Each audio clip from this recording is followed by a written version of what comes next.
તો ગિરનાર પર્વત પર ગુરુ ગોરક્ષનાથજીની મૂર્તિ તોડવાના મામલે તપાસ હાથ ધરાઈ છે।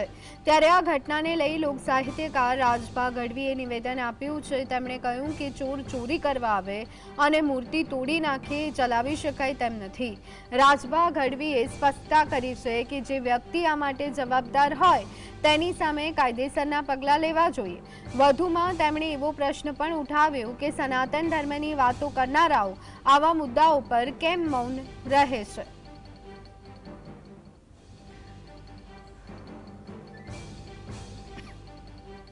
ઘટના છે અને આમ તો ચોર છે આવા મંદિરોમાં ચોરીઓ કરતા હોય તોડતા હોય ઘણી જગ્યાએ બને એને જલ્દી પકડાય અને એને દંડ મળવો જોઈએ અને આપણને દુઃખ થાય ધાર્મિક ઓલા ઉપર પણ રાક્ષસી વૃત્તિઓ એને શું મંદિર હોય કે શું ફલાણ હોય કે શું તબેલો હોય એને બધું હરખું ગણતા હોય ને આવું કરતા હોય છે એને દંડ મળવો જોઈએ।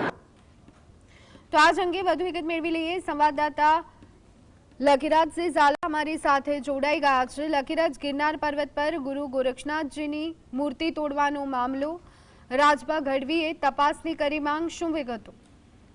ये आपने जણાવી દઉં કે જે જૂનાગઢમાં ગુરુ ગોરખનાથ મંદિરની જે મૂર્તિ છે તે તોડી નાખવામાં આવી હતી, જેને લઈને વિવાદ છે તે વકર્યો છે। હજી લગી જે પોલીસ જે આરોપી સુધી પહોંચી નથી શકી અને જે સાધુ સંતો અને મહંતો તેમજ જે કલાકારો દ્વારા કોઈ પણ પ્રકારના નિવેદનો છે તે સામે નથી આવ્યા।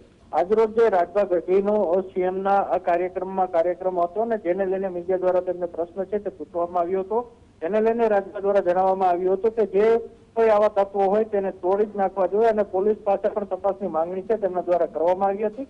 તેમના દ્વારા સ્પષ્ટ એવું કહેવામાં આવ્યું હતું કે અન્ય કોઈ ધર્મના લોકો હોય તો તેમના ઉપર પણ કાયદેસરની કાર્યવાહી કરવી જોઈએ અને જે ચોરી કરતા જે શખ્સો છે, લૂંટારુઓ છે, તેમના ઉપર પણ કાયદેસરની કાર્યવાહી કડક રીતે થવી જોઈએ। એટલે ચોક્કસપણે અત્યાર સુધીમાં પોલીસના હાથે આ જે શખ્સો છે તે આવ્યા નથી આ કૃત્ય કરવા વાળા અને રાજભા ગઢવી દ્વારા પણ આ જે તપાસના જે માંગણી છે તે કરવામાં આવી છે।